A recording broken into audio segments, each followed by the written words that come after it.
Characteristic of the Church of Christ, the working of the Spirit. BD number 5174. July 19, 1951. The Church of Christ is not an organization, it is the unification of all spiritually striving people from all denominations who believe in Jesus Christ and live a life of love, for not the creed provides the evidence of their belonging to the said church but the Spirit which speaks through the people who are its members.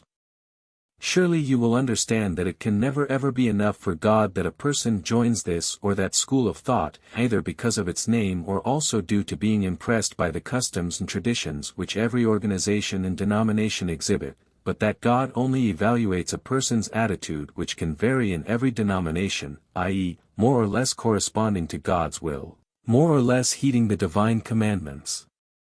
And yet, the only decisive factor as to who may count himself a member of the Church of Christ is whether a life of love has awakened God's Spirit within the human being.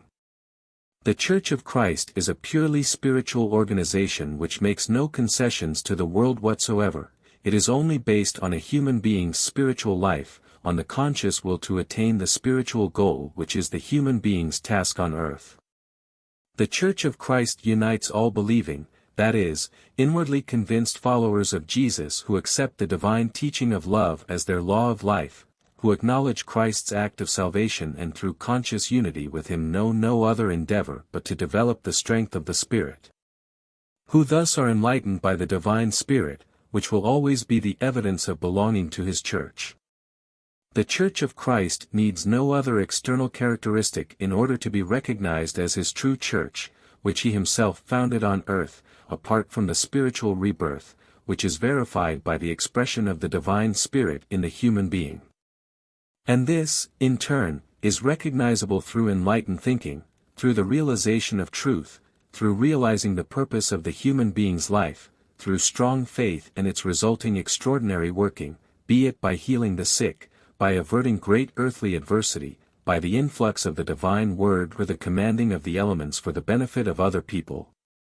A power, which is of divine origin, will always emerge once the human being has achieved spiritual rebirth, and he will belong to the Church of Christ, which is outside of every ecclesiastical organization but which can number people from every denomination as its members. It is a spiritual community of profoundly devout people whose leader is Jesus Christ Himself, with whom every member must enter into heartfelt contact in order to be admitted to His Church. For His Church is something that is alive, it is not a dead structure which exists in the world by name yet lacks all spirit. His Church is based on living faith which was brought alive through love. This is why love and faith are the first condition in order to belong to His Church, why people from all denominations belong to His Church, whose living faith arose from their love for God and their neighbor. All these people are being united by Jesus Christ in the Church He established on earth, and He also bestows them with the gifts of the Spirit depending on their maturity, ability, and purpose of activity on earth for His kingdom. Wherever God's Spirit is working there stands a pillar of His Church which is and will remain insurmountable for all eternity. Amen.